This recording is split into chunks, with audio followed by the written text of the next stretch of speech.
Magandang bati mga kaibigan at welcome po sa aking channel at ito nga po ang episode 4 update sa ating action series Black Rider. Huwag mong kalimutan mag-like, comment, and subscribe. At ito na po ang mga pangyayari inyong pakatutukan. Dumating na nga ang araw ng libing ng mag-ina ni Elias. Kahit maulan ay hinatid pa rin nila ito sa huling hantungan. Habang naglalakad ay bumabalik sa alala ni Elias ang mga masayang pagsasama nila nito ng buhay pa. Nagpaunak interview itong si Chef Fredo Policarpio sa media. Ayon sa kanya, case closed na raw ang Palanga Massacre at pinanood nga ito kay Elias ng kanyang mga kaibigan at ang nasabi lang ni Elias ay mga sinungaling at bigla lang itong umalis. Sa pag-uusap ni Mayor Alfonso at kanyang may bahay si Shasha ay nabanggit ni Mayor na dumating nga sa presko ng pamilya ni Elias. Hindi raw ito naniwala na ang mga suspek na nahuli ay yun ang mga totoong pumatay kay Bernes at kunwari ni itong si Shasha na posible raw magkamali itong si Chef Policarpio. Galit nga itong sumugot si Elias sa stasyon ng pulis at tamang andun si Paeng sa labas at bigla na lang sinutok itong ni Elias.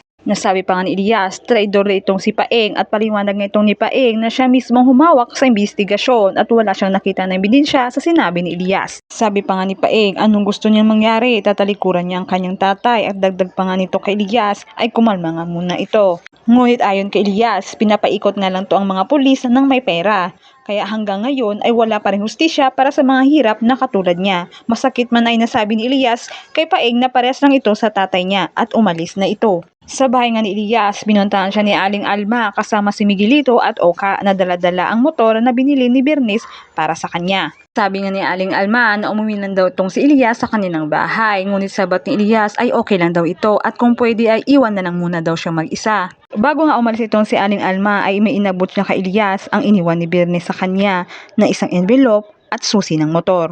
At dyan lamang po mga kaibigan at pakakaabangan ng mga sumusunod. Maraming salamat po sa panonood.